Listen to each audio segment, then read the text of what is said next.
Reading through the Book of Concord in 1 year, 52 sessions, one per week over the course of the year. We're reading through the Lutheran Confessions, the Book of Concord, a reader's edition of the Book of Concord from CPH. Today, as we begin week 5, we have week 5 or session 5. We start at the 5th commandment of the Large Catechism, page 378 of the Reader's Edition of the Book of Concord. Again, we are beginning session 5, week 5, at the 5th commandment of the Large Catechism. You shall not murder. We have now finished teaching about both the spiritual and the temporal government, that is, the divine and the parental authority and obedience. But now we go forth from our house among our neighbors to learn how we should live with one another, everyone himself toward his neighbor. Therefore, God and government are not included in this commandment, nor is the power to kill taken away, which God and government have.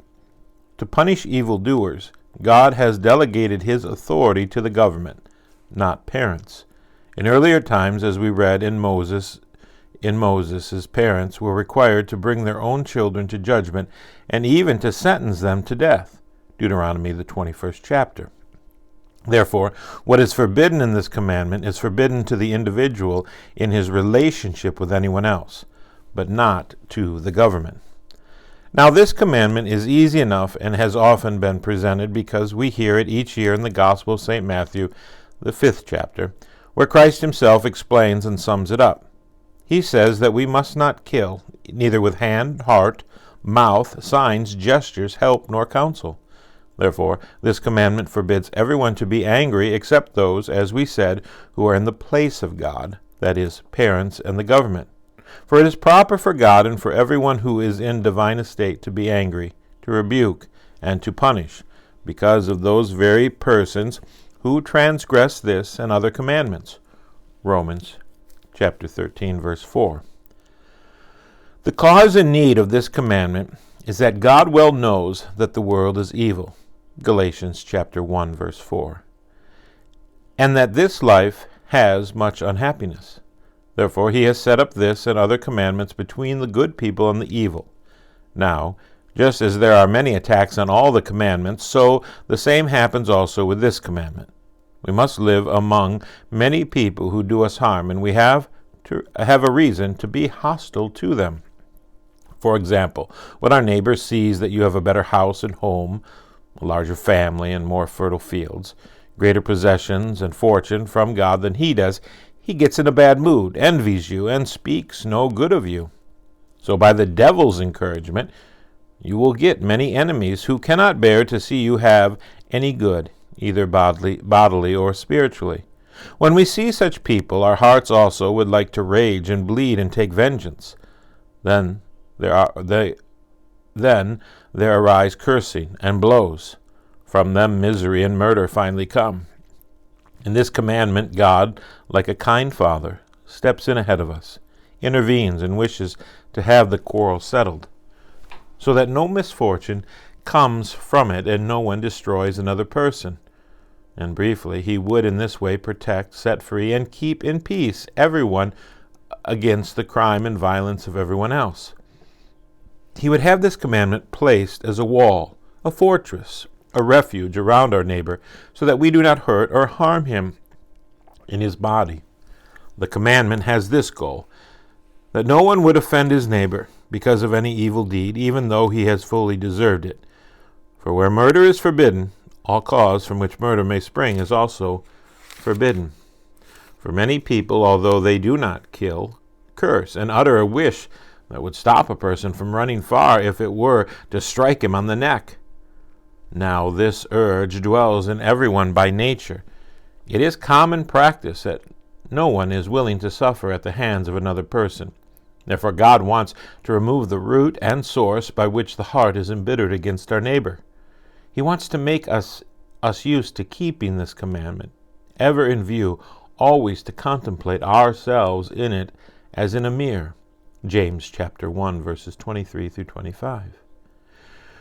to regard the will of God and to turn over to Him the wrong that we suffer with hearty confidence and by calling on His name.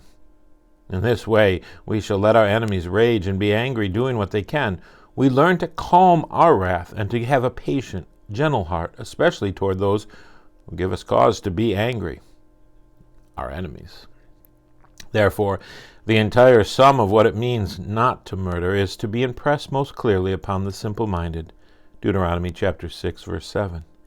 In the first place, we must harm no one, either with our hand or by deed. We must not use our tongue to instigate or counsel harm. We must neither use nor agree to use any means or methods by which another person may be injured.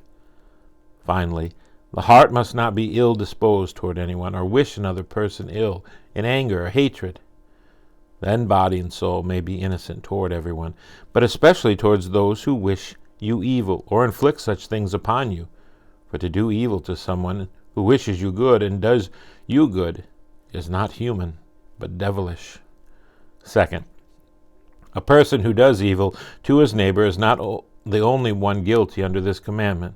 It also applies to anyone who can do his neighbor good, prevent or resist evil, defend and save his neighbor, so that no bodily harm or hurt happen in him, yet does not do this. James chapter 2, verses 15 and 16. If therefore you send away someone who is naked when you could clothe him, and you have caused him to freeze to death, if you see someone suffer hunger and do not give them food, you have caused him to starve. So also, if you see anyone innocently sentenced to death or in similar distress, and do not save him, although you know ways and means to do so, you have killed him. It will not work for you to make the excuse that you did not provide any help, counsel, or aid to harm him, for you have withheld your love from him and deprived him of the benefit by which his life would have been saved. God also rightly calls all people murderers who do not provide counsel and help in distress and danger of body and life. He will pass a most terrible sentence upon them in the last day, as Christ himself has announced that he will say, I was hungry, and you gave me no food. I was thirsty, and you gave me no drink. I was a stranger, and you did not welcome me. Naked, and you did not clothe me. Sick and in prison, and you did not visit me. Matthew 25, verses 42 and 43. This means you would have allowed me and mine to die of hunger, thirst, and cold. You would have allowed the wild beasts to tear us to pieces, or left us to rot in prison or perish in distress. What else is that but to rebuke them as murderers and bloodhounds? For although you have not actually done all this to someone, you have still, so far as you were concerned, let him wither and perish in misfortune. It is just as if I saw someone navigating and laboring in deep water, or one falling into fire, and could extend to him the hand to pull him out and save him, and yet refuse to do it. How would I look, even in the eyes of the world? Just like a murderer and a criminal. Therefore, it is God's ultimate purpose that we let harm come to no one, but show him all good and love. As we have said, this commandment is especially directed toward those who are our enemies. For to do good to our friends is an ordinary heathen virtue, as Christ says in Matthew chapter 5, verse 46. Here again we have God's word, by which he would encourage and teach us to do true, noble, and grand works such as gentleness, patience, and, in short, love and kindness to our enemies. Galatians chapter 5, verses 22 and 23. He would ever remind us to reflect upon the first commandment. He is our God, which means he will help, assist, and protect us in order that he may quench the desire of revenge in us. We ought to practice and teach this. Then we would have our hands full by doing good works. But this would not be preaching for monks. It would be greatly undermined from the religious calling and interfere with the sanctity of the Carthusians.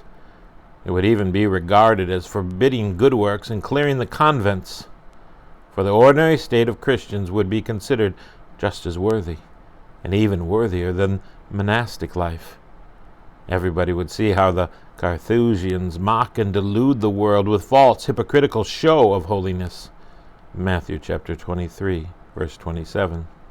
Because they have cast this and other commandments to the winds. They have considered them unnecessary, as though they were not commandments, but mere evangelical counsels. At the same time, they have shamelessly proclaimed and boasted about their hypocritical calling and works as the most perfect life. They do this so that they might lead a pleasant, easy life without the cross and without patience.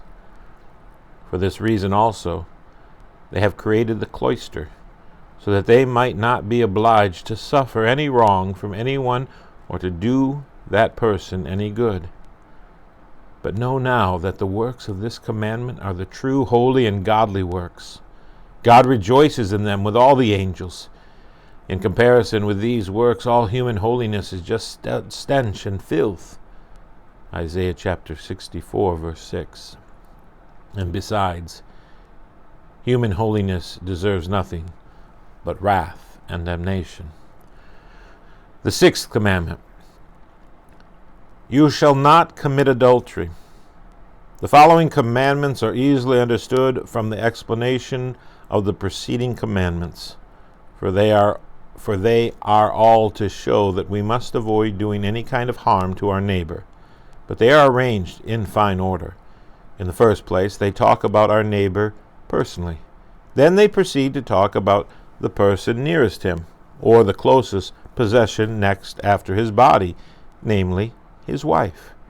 She is one flesh and blood with him, Genesis chapter 2, verses 23 and 24, so that we cannot inflict a higher injury upon him in any good that is his. Therefore, it is clearly forbidden here to bring any disgrace upon our neighbor regarding his wife. The commandment really takes aim at adultery, because among the Jewish people it was ordained and commanded that everyone must be married. The young were engaged to be married early, and the virgin state was held in small esteem. Yet neither were public prostitution and lewdness tolerated, as now. Therefore, adultery was the most common form of unchastity amongst them. But among us there is such a shameful mess in the very dregs of all vice and lewdness. Therefore this commandment is directed against all kinds of unchastity, whatever it may be called. Not only is the outward act of adultery forbidden, but also every kind of cause, motive, and means of adultery. Then the heart, the lips, and the whole body may be chaste, and offer no opportunity, help, or persuasion towards inchastity. Not only this, but we must also resist temptation, offer protection, and rescue honor wherever there is danger and need. We must give help and counsel so as to maintain our neighbor's honor. For whenever you abandon this effort, when you could resist unchastity, or whenever you overlook it as if it did not concern you, you are as truly guilty of adultery as the one doing the deed. To speak in the briefest way, this much is required of you. Everyone must live chastely himself, and help his neighbor do the same. So by this commandment, God wishes to build a hedge around about, Job chapter 1:10, and protect every spouse so that no one trespasses against him or her. But the commandment is aimed directly at the state of marriage and gives us an opportunity to speak about it. First, understand and mark well how gloriously God honors and praises this estate, for by his commandment he both approves and guards it. He has approved it above in the fourth commandment, honor your father and your mother. But here he has, as we said, hedged it about and protected it. Therefore, he also wishes us to honor it, Hebrews chapter 13, verse 4, and to maintain and govern it as a divine and blessed estate, because in the first place he has instituted it before all others. He created man and woman separately, as is clear, Genesis chapter 1, verse 27. This was not for lewdness, but so that they might live together in marriage, be fruitful, bear children, and nourish and train them to honor God. Genesis chapter 1, verse 28, Psalm 128, Proverbs chapter 22, verse 6, and Ephesians chapter 6, verse 4. Therefore God has also most richly blessed this estate above all others. In addition, he has bestowed on it and wrapped it up in everything in the world, so that this estate might be well and richly provided for. Married life is, therefore, no joke or presumption. It is an excellent thing and a matter of divine seriousness. For marriage has the highest importance to God, so that people are raised up who may serve the world and promote the knowledge of God, godly living in all virtues, to fight against wickedness and the devil. I have always taught that this estate should not be despised nor held in disrepute, as is done by the blind world and our false church leaders. Marriage should be regarded as it is in God's Word, where it is adorned and sanctified. It is not only placed on equality with all other estates, but it comes first and surpasses them all, emperor, princes, bishops, or whoever they please. For both church and civil estates must humble themselves, and all be found in this estate, as we shall hear. Therefore, it is not a peculiar estate, but the most common and noblest estate that runs through all Christendom. Yes, it extends through all the world. In the second place, you must know also that marriage is not only an honorable, but also a necessary state. In general, and in all conditions, it is solemnly commanded by God that men and women, who were created for marriage, shall be found in this estate. Yet there are some exceptions, although few, whom God has especially set apart. They are not fit for the married estate, or there are individuals whom he has released by a high supernatural gift, so that they can maintain chastity without this estate. Matthew chapter 19, verses 11 and 12. For where nature has its course, since it is given by God, it is not possible to remain chaste without marriage. 1 Corinthians chapter 7. For flesh and blood remain flesh and blood. The natural desire and excitement have their course, without delay or hindrance, as everybody sees and feels. In order, therefore, that it may be easier in some degree to avoid inchastity, God has commanded the estate of marriage. In this way, every one may have his proper portion and be satisfied with it. Yet God's grace is also required in order that the heart may be pure. From this you see how this popish rabble, priests, monks, and nuns, resist God's order and commandment, for they despise and forbid matrimony, and they dare and vow to maintain perpetual chastity. Besides this, they deceive the simple-minded with lying words and appearances. For no one has so little love and desire for chastity as these very people. Because of great sanctity, they avoid marriage and either indulge in open and shameless prostitution, or secretly do even worse, so that one dare not speak of it. Unfortunately, this has been learned too fully. In short, even though they abstain from the act, their hearts are so full of unchaste thoughts and evil lust that there is a continual burning and secret suffering, which can be avoided in the married life. 1 Corinthians chapter 7, verse 9. Therefore, all vows of chastity outside of the married state are condemned by this commandment. Free permission to marry is granted. Indeed, even the command is given to all poor ensnared consciences that have been deceived by their monastic vows. Abandon the unchaste state and enter the married life. They must consider that even if the monastic life were godly, it would still not be in their power to maintain chastity. And if they remain in their monastic vows, they must only sin more and more and more against this commandment. Now I speak of this in order that the young may be guided so that they desire the married estate, and know that it is a blessed estate, and it pleases God. For in this way, over time, we might cause married life to be restored to honor.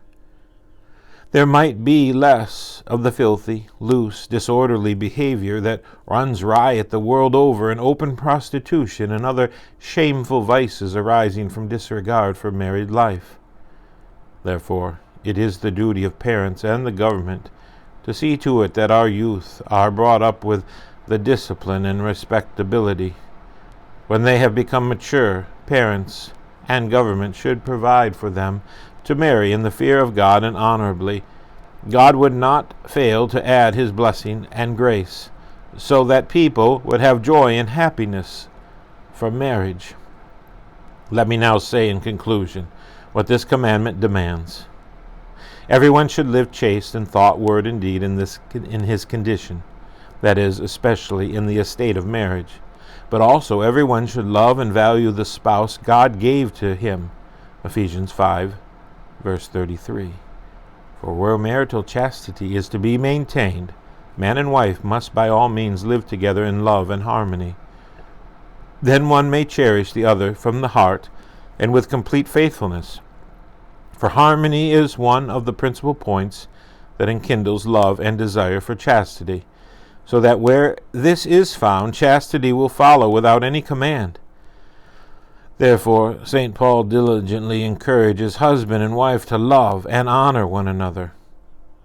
Here you have again precious, indeed, many and great good works. You can joyfully boast about them against all churchly estates chosen without God's word and commandment. The seventh commandment. The seventh commandment, you shall not steal. After the commandment about you personally and your spouse, next comes the commandment about temporal property. God also wants property protected. He has commanded that no one shall take away from or diminish his neighbor's possession. For to steal is nothing else than to get possession of another's property wrongfully. Briefly, this includes all kinds of advantage in all sorts of trade, to the disadvantage of our neighbor. Now, this is indeed quite a widespread and common vice, but it is so little considered and noticed that it surpasses all measure. So if all thieves who did not want to be known as thieves were to be hanged on gallows, the world would soon be devastated. There would be a lack of both executioners and gallows. For as we have just said, to steal means not only emptying our neighbor's money box and pockets, it also means grasping property in the market, in all stores, booths, wine, beer cellars, workshops, and in short, wherever there is trading or taking and giving of money for merchandise or labor. Let me explain this somewhat plainly for the common people, that it may be seen how godly we are. For example, consider a manservant or a maidservant who does not serve faithfully in the house, does damage or allows damage to be done when it could be prevented. He ruins and neglects the goods entrusted to him by laziness, idleness, or hate, to the spite and sorrow of master and mistress. In whatever way this can be done purposely, I am not talking about what happens by mistake and against one's will, you can, in a year, steal 30 or 40 florins. If another servant had taken that much money secretly or carried it away, he would be hanged with a rope. But here, while conscious of such a great theft, may even express defiance and become rude, and no one dare call you a thief. I say the same also about mechanics, workmen, and day laborers. They all follow their evil thoughts and never know enough ways to overcharge people, while they are lazy and unfaithful in their work. All these are far worse than burglars, whom we can guard against with locks and bolts, and if caught can be treated in such a way that they will not commit the crime again. But against unfaithful workers no one can guard, no one even dares to give them an angry look or accuse them of theft. One would rather lose 10 times as much money from his purse, for here are my neighbors, good friends, my own servants, from whom I expect every faithful and diligent service. Yet they cheat me most of all. Furthermore, in the market and in the common trade also, this practice is in full swing, and forced to the greatest extent. There one openly cheats another with bad merchandise, or false measures and weights and coins, or by nimbleness and strange finances. Proverbs chapter 20, verse 10. Or he takes advantage of him with clever tricks. Likewise, one overcharges another in a trade, and greedily drives a hard bargain, skins and distresses him. Who can repeat or think of all these acts? To sum up, this is the most common trade and the largest union on earth. If we consider the world through all conditions of life, it is nothing but a vast wide sales booth full of great thieves. Therefore, Some are also called swivel chair robbers, land and highway robbers, not picklocks and burglars, for they snatch away easy money, but they sit on a chair at home and are styled great noblemen and honorable, pious citizens. They rob and steal in a way assumed to be good. Yes, here we might be silent about the petty individual thieves, if we were to attack the great powerful arch-thieves with whom lords and princes keep company. These thieves daily plunder not only a city or two, but all of Germany. Indeed, where should we place the head and supreme protector of all thieves? The holy chair at Rome, with all its train of attendants, which has grabbed by theft the wealth of all the world, and holds it to this day. This is, in short, the way of the world. Whoever can steal and rob openly goes free and secure, unmolested by anyone, and even demands that he be honored. Meanwhile, the little burglars, who have once trespassed, must bear the shame and punishment to make the former thieves appear godly and honorable.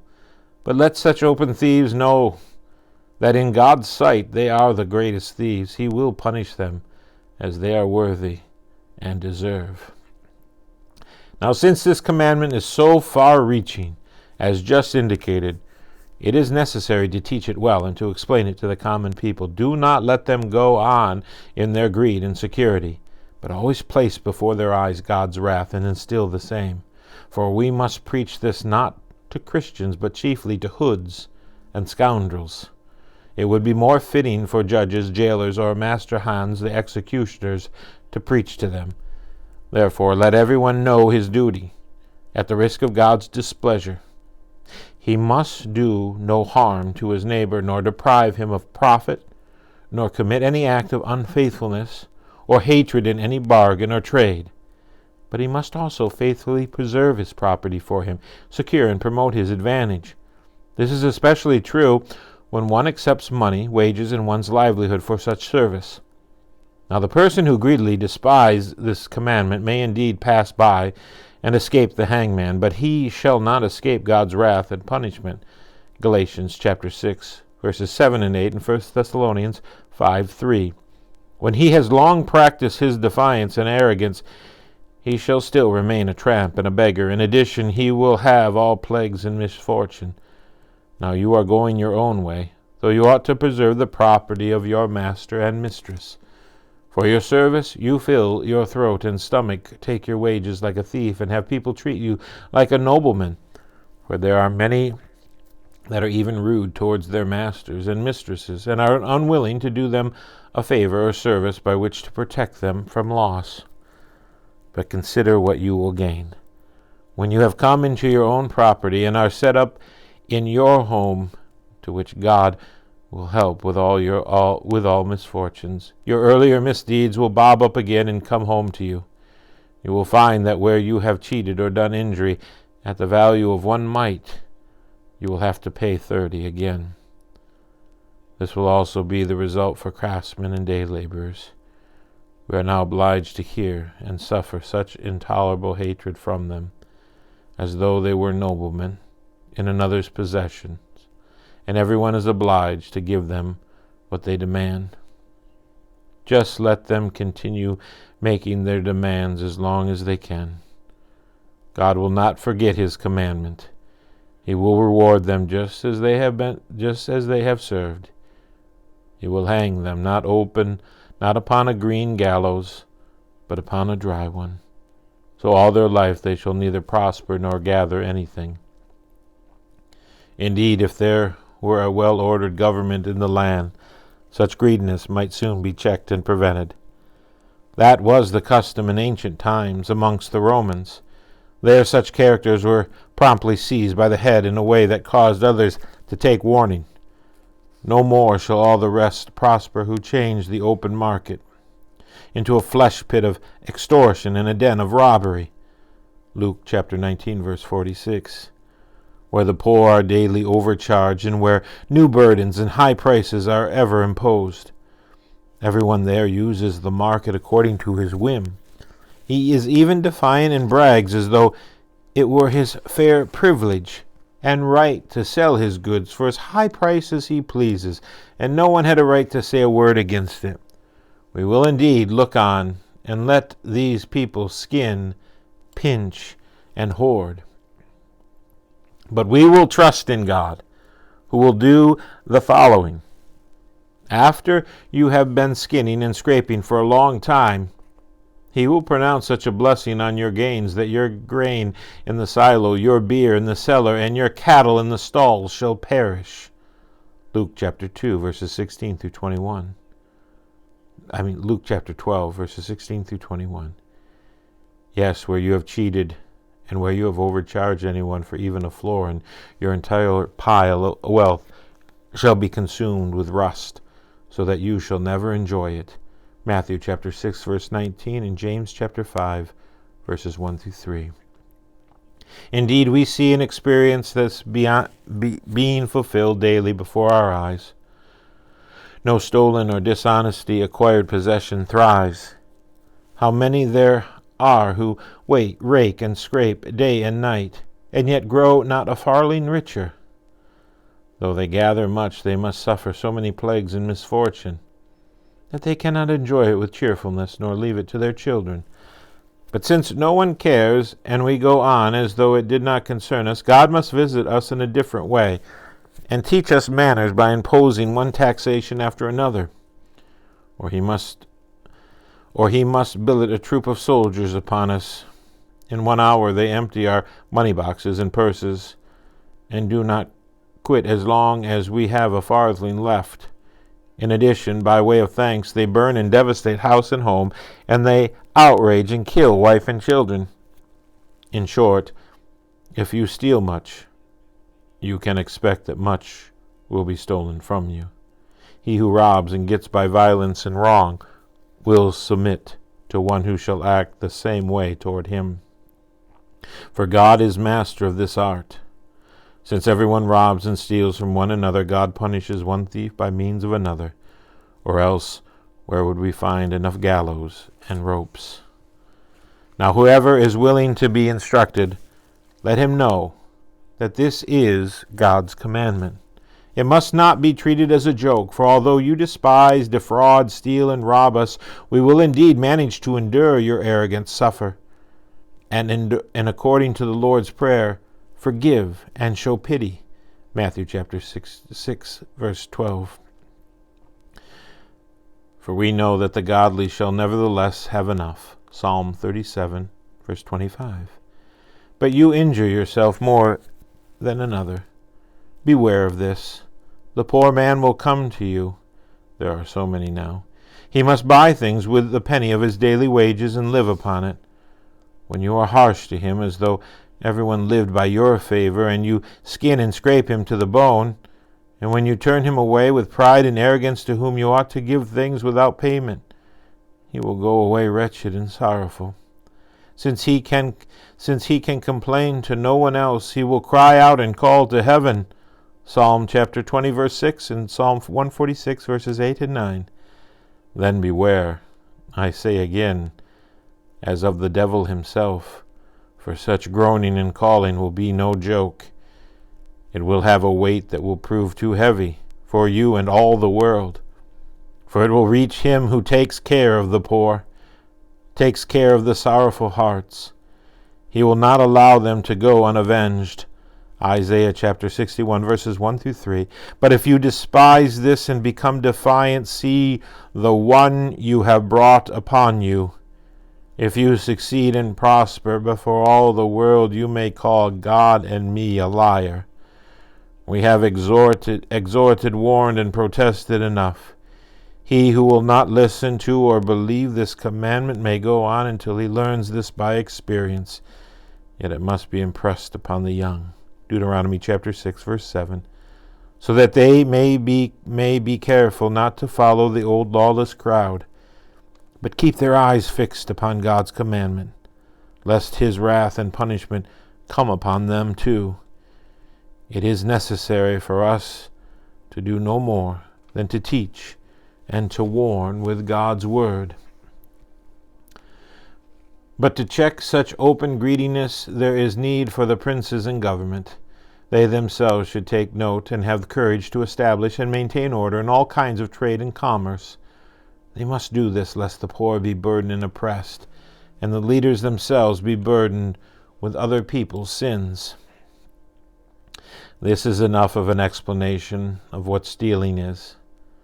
Let the commandment not be understood too narrowly, but let it appeal to everything that has to do with our neighbors. Briefly, in summary, as in the former commandments, this is what is forbidden. A.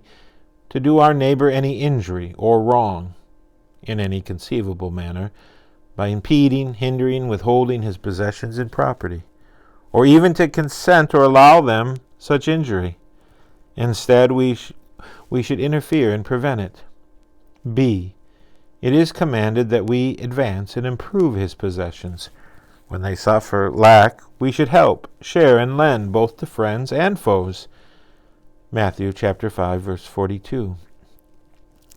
Whoever now seeks and desires good works will find here more than enough to do that are heartily acceptable and pleasing to God. In addition, they are favored and crowned with excellent blessings. So we are to be richly compensated for all that we do for our neighbor's good and from friendship. King Solomon also teaches this in Proverbs chapter 19, verse 17. Whoever is generous to the poor lends to the Lord, and he will repay him for his deed. Here, then, you have a rich Lord. He is certainly enough for you.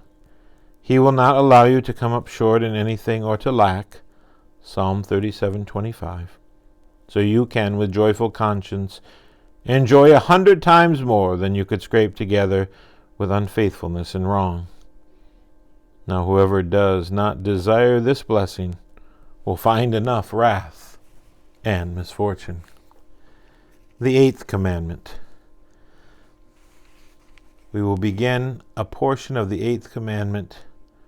We'll be stopping in just a few moments. You shall not bear false witness against your neighbor. Over and above our own body, spouse, and temporal possessions, we still have another treasure, honor and good reputation. Proverbs 22:1. We cannot do without these, for it is intolerable to live among people in open shame and general contempt. Therefore, God does not want the reputation, good name, and upright character of our neighbor to be taken away or diminished. Just as with his money and possessions, he wants everyone to stand in his integrity before wife, children, servants, and neighbors. In the first place, we must consider the plainest meaning of this commandment, according to the words, "You shall not bear false witness." This applies to the public courts of justice, where a poor, innocent man is accused and oppressed by false witnesses in order to be punished in his body, property, or honor. Now, this commandment appears as though it were of little concern to us at present, but with the Jewish people it was a quite common and ordinary matter, for the people were organized under an excellent and regular government. Where there is still such a government, instances of this sin will not be lacking. The cause of it is that where judges, mayors, princes, or others in authority sit in judgment, things never fail to go according to the way of the world. In other words, people do not like to offend anybody. They flatter and speak to gain favor, money, prospects, or friendship. Proverbs chapter 26, verse 28. As a result, a poor man in his cause must be oppressed, denounced as wrong, and suffer punishment. It is a common disaster in the world that in courts of justice godly men seldom preside. To be a judge requires, above all things, a godly man, and not only a godly man, but also a wise, modest, indeed a brave and bold man. Likewise, to be a witness requires a fearless and especially godly man. For a person who is to judge all matters rightly and to carry them through with his decision will often offend good friends, relatives, and neighbors, and the rich and the powerful, who may greatly serve or injure him. Therefore, he must be quite blind, have his eyes, ears closed, neither see nor hear, but go straight forward in everything that comes before him, and decide accordingly. Therefore, this commandment is given in the first place so that everyone shall help his neighbor to secure his rights and not allow them to be hindered or twisted. But everyone shall promote and strictly maintain these rights, no matter whether he is a judge or a witness, and let it apply to whatsoever it will. A particular goal is set up here for our jurists, that they be careful to deal truly and uprightly with every case, allowing right to remain right. On the other hand, they must not pervert anything by their tricks and technical points, turning black into white and making wrong out to be right. Isaiah chapter 5, verse 20. They must not gloss over a matter or keep silent about it, regardless of the person's money, possessions, honor, or power. This is one part and the plainest sense of this commandment about all that takes place in court. Next, this commandment extends very much further if we are to apply it to the spiritual jurisdiction or administration. Here it is a common occurrence that everyone bears false witness against his neighbor, for wherever there are godly preachers and Christians, they must bear the sentence before the world that calls them heretics, apostates, and indeed instigators, and desperately wicked unbelievers. Besides, God's word must suffer in the most shameful and hateful manner, being persecuted, blasphemed, contradicted, perverted, and falsely quoted and interpreted. But let this go. For this is the way of the blind world, which condemns and persecutes the truth and God's children, and yet considers it no sin. In the third place, which concerns us all, this commandment forbids all sins of the tongue, James chapter 3, by which we may injure or confront our neighbor. To bear false witness is nothing else than a work of the tongue. Now God prohibits whatever is done with the tongue against a fellow man. This applies to false preachers with their doctrine and blasphemy, false judges and witnesses with their verdict, or outside of court by lying and speaking evil. Here belongs particularly the detestable, shameful vice of speaking behind a person's back and slandering, to which the devil spurs us on, and of which much could be said. For it is a common evil plague that everyone prefers hearing evil more than hearing good about his neighbor. We ourselves are so bad that we cannot allow anyone to say anything bad about us. Everyone would much prefer that all the world should speak of him in glowing terms, yet we cannot bear that the best is spoken about others. That is the end of Week 5, Session 5 of reading through the Reader's Edition of the Book of Concord in 1 year, 52 weeks, 52 sessions. We've gotten into the 8th commandment of Luther's Large Catechism, so we will continue in Session 6, Week 6, concluding the 8th commandment and finishing the rest of the 10 commandments from the Large Catechism.